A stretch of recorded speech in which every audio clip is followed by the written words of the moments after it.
Halo semuanya. Pada kesempatan kali ini kita akan melanjutkan pembahasan ke subbab berikutnya dari bab 7 ya. Jadi setelah kita mereview dan menambah lagi pemahaman mengenai nilai dan vektor eigen, kita akan masuk ke proses yang namanya diagonalisasi. Jadi diagonalisasi ini adalah proses untuk membuat suatu matriks yang tadinya adalah bisa matriks sembarang ya, menjadi matriks diagonal. Matriks diagonal adalah matriks yang hanya terisi diagonalnya ya. Jadi selain diagonal, maka dia adalah bilangan 0 ya. Jadi hanya terisi diagonalnya saja. Nah, apa itu proses diagonalisasi matriks sendiri ya? Jadi yang pasti yang pertama dia harus adalah matriks bujur sangkar ya. Nah, matriks A ini bisa didiagonalkan hanya apabila terdapat matriks P ya, di mana matriks P ini harus bisa di-inverse ya. Nah, matriks P ini ketika dia diproses dengan matriks A dengan cara P inverse dikali A dikali P ya.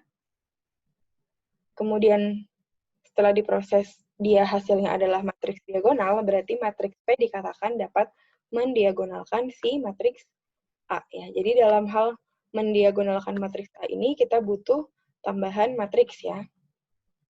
Jadi anggaplah si A ini misalnya adalah matriks 2 kali 2 ya. A adalah matriks 2 kali 2 ya, A, B, C, D. Itu matriks A. Kemudian kita punya matriks P yang mana dia adalah matriks yang bisa di-inverse ya. Misalnya E, F, G, H. Ya. Nah, kemudian kan si P ini tadi dia bisa di-inverse ya. Kemudian ketika kita proses menjadi P inverse AP gitu ya. Nah, ini hasilnya adalah matriks diagonal. Jadi di sini 0 ya. Yang terisi hanyalah diagonalnya, misalnya 1 dan 2. Sorry. Nah, di mana nanti seharusnya hasil dari matriks inverse AP tadi ya, hasil dari P inverse AP ya, P inverse AP. Nah, dia kan tadi matriks diagonal ya, matriks diagonal. Misalnya 1 sama 2. Nah, si angka 1 sama 2 ini, ya, ini adalah nilai eigen dari matriks A. Ya. Nah, ini adalah nilai eigen dari matriks A. Gitu ya, jadi kita butuh matriks P ini ya, P inverse ini, supaya matriks A yang tadinya sembarang, ya tadinya kan A ini adalah matriks sembarang ya, A, B, C, D. Nah, dia dibantu sama matriks P supaya dia menjadi matriks yang diagonal. Nah, inilah yang disebut dengan matriks diagonal, yaitu hanya terisi diagonalnya saja. Di mana ciri khasnya kalau matriks diagonal ya, dia sudah benar gitu bahwa isinya adalah nilai eigen. Ya. Nah, kemudian berikutnya, gimana caranya supaya kita bisa mencari si matriks P-nya ya. Kita kan punya PR di cara mencari matriks P-nya. Nah, di sini cara mencari matriks P-nya tentunya dengan mencari dengan cara nilai eigen dan vektor eigen ya. Kita tahu bahwa hasil dari diagonalisasinya adalah diagonalnya itu adalah nilai eigen. Nah, ini caranya ya, langkahnya saya jabarkan dalam 3 langkah. Yang pertama kita harus cari vektor eigennya dulu ya. Jadi tentu sebelum cari vektor eigen, kita harus cari nilai eigen. Nah, setelah kita dapat vektor eigen, ya, di mana vektor-vektor ini pasti bebas secara linear, si vektor-vektor ini dibentuk jadi matriks P dengan cara setiap vektor ini dibentuk jadi kolom pertama, kolom kedua, sampai kolom ke N. Nah, kalau udah dibentuk, ya udah tinggal kita kalikan si matriks P ini dengan cara P inverse AP, di mana hasilnya adalah matriks diagonal, ya, dengan diagonalnya diisi oleh nilai eigen yang berpadanan dengan vektornya, ya. Jadi nanti kita lihat contohnya. Oke, ini saya ambil dari contoh di subbab 7.1 ya. Jadi boleh dilihat lagi subbab 7.1-nya bahwa saya udah ambil contoh cara mencari nilai eigennya. Jadi saya langsung taruh di sini nilai eigennya adalah 1 dan 2.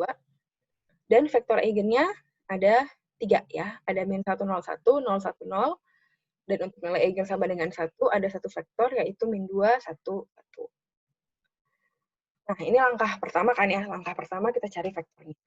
Langkah kedua, kita susun vektor-vektor ini menjadi matriks P ya, dengan kita bentuk sebagai kolom. Ya. Nah, berarti di sini, ini kan langkah pertama ya. Nah, langkah keduanya kita susun jadi kolom. Urutannya gimana? Urutannya bebas ya. Boleh, ini saya taruhnya yang ini dulu ya. Yang ini di kolom pertama, ini kolom kedua, ini kolom ketiga. Boleh aja nanti kalau si P3-nya ini mau kalian taruh di kolom pertama, itu hanya akan mempengaruhi hasil akhir dari matriks diagonalnya.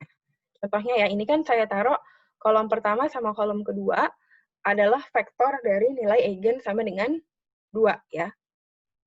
Nah, berarti ya, di langkah ketiga kan akan kita susun ya. Jadi matriks P inverse AP ya. Jadi P inverse dikali matriks A dikalikan dengan matriks P ya. Matriks P-nya yang tadi ambil dari sini ya.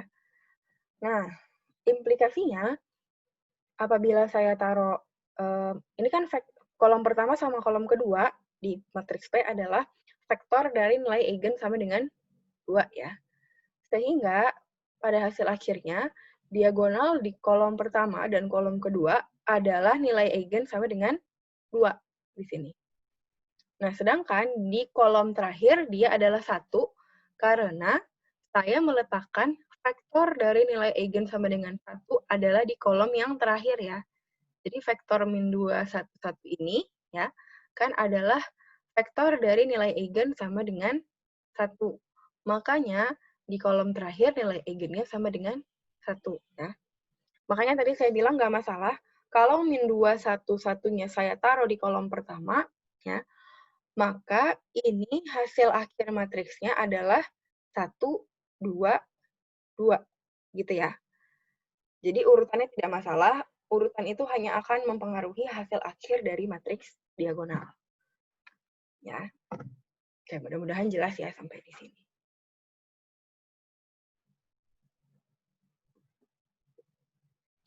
Nah ini, karena diagonalnya merupakan nilai eigen, maka terbukti P dapat mendiagonalkan matriks A. Oke, kita masuk ke contoh kedua. Cari suatu matriks P yang dapat mendiagonalkan matriks A. Ya. Nah ini adalah matriks segitiga ya, matriks segitiga. Kita tahu bahwa kalau dia matriks segitiga, nilai eigennya adalah diagonalnya ya. Di sini 1, 2, 2. Nilai eigennya adalah 1, 2, dan 2. Dari sini bisa kita cari ya, jadi kita masukin seperti cara mencari vektor eigen. Pertama kita akan masukkan angka 1 ke sini, ya, ke matriks ini, kemudian kita cari vektor penyelesaiannya, kemudian kita akan masukkan angka 2 ini ke nilai eigen ini, jadi kita punya 2 matriks yang harus diselesaikan, ya. Nah, ini untuk cara mencari vektornya, saya serahkan ya pada kalian, di mana di sini basis ruang eigennya ditemukan bahwa untuk nilai eigen sama dengan 1 kita punya 1 vektor, dan nilai eigen sama dengan 2 kita punya 1 vektor. Nah, di sini ada permasalahan bahwa cuma ada 2 vektor ya, cuma ada 2 vektor, sedangkan matriks A adalah matriks bujur sangkar 3 kali 3. Ya. Setidaknya kita butuh 3 vektor berarti kan, supaya matriksnya dapat di-inverse dan juga matriks P dapat mendiagonalkan matriks A. Nah, sehingga kalau vektornya hanya 2 begini ya, berarti A bukanlah matriks yang dapat didiagonalkan ya. Jadi, sesuai definisinya sih, jadi bahwa matriks A dapat didiagonalkan jika dan hanya jika ada matriks P yang dapat di-inverse dan hasilnya adalah matriks diagonal. Kalau nggak ada matriks P yang dapat di-inverse gitu ya, yang nggak bisa dikaliin sama A menjadi P inverse AP, berarti matriks A dapat dikatakan tidak dapat diubah menjadi matriks diagonal atau dalam kata lain tidak dapat didiagonalkan. Jadi jangan bingung ya kalau dapat kok vektornya cuma 2 gitu ya. Ya udah berarti kesimpulannya langsung aja A tidak dapat didiagonalkan. Ya ini intinya kalau vektor-vektor eigen dari A pasti dia bebas linear ya. Nah ini kemudian kalau kita mencari, misalnya kita punya matriks n kali n, kemudian kita punya 3 nilai n nilai eigen yang berbeda, maka pasti A dapat didiagonalkan. Karena kalau kita punya nilai eigen yang benar-benar beda semua, pasti kan vektornya adalah sesuai jumlah n itu gitu ya. Contohnya di sini misalnya dia matriks 3 kali 3, terus nilai eigennya ada 3 nih, beda semua. Berarti kan setiap nilai eigen akan punya vektor eigennya masing-masing. Ya, jadi vektor eigennya nggak akan kurang gitu ya. Berarti dapat disimpulkan bahwa A adalah matriks yang dapat didiagonalkan. Dengan hasilnya adalah nilai eigen tersebut ya. Nah, ini contoh berikutnya, kalau kita ketemu matriks segitiga, terus diagonalnya beda semua nih. Ya. Berarti karena nilai eigennya beda-beda semua, berarti A dapat didiagonalkan ya, karena nilai eigennya merupakan entry dari diagonal utama. Di mana hasil akhirnya berarti ini ketahuan ya, karena nilai eigennya adalah diagonalnya, berarti hasil diagonal dari matriks A, ya kita nggak perlu ngitung, hasil diagonalnya pasti adalah matriks diagonal yang isinya adalah diagonal ini. Ya. Jadi sama-sama kayak matriks A, cuman bedanya yang ini semuanya berubah jadi 0 ya.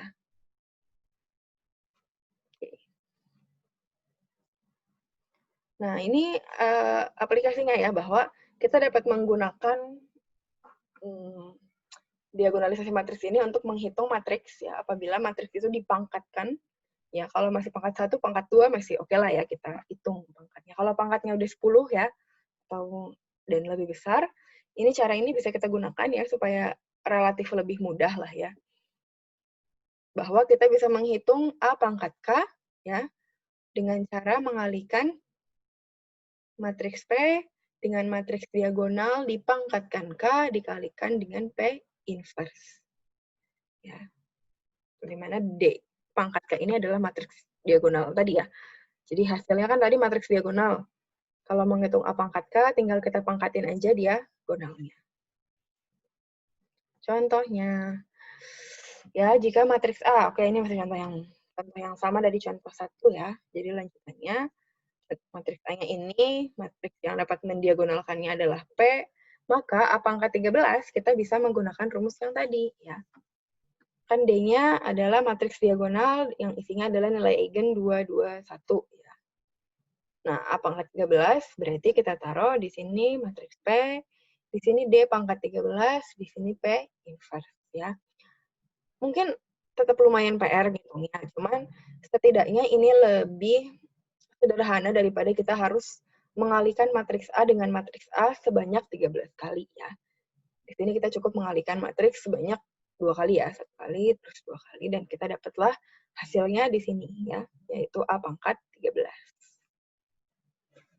Oke, sampai di sini tentang diagonalisasi matriks ya.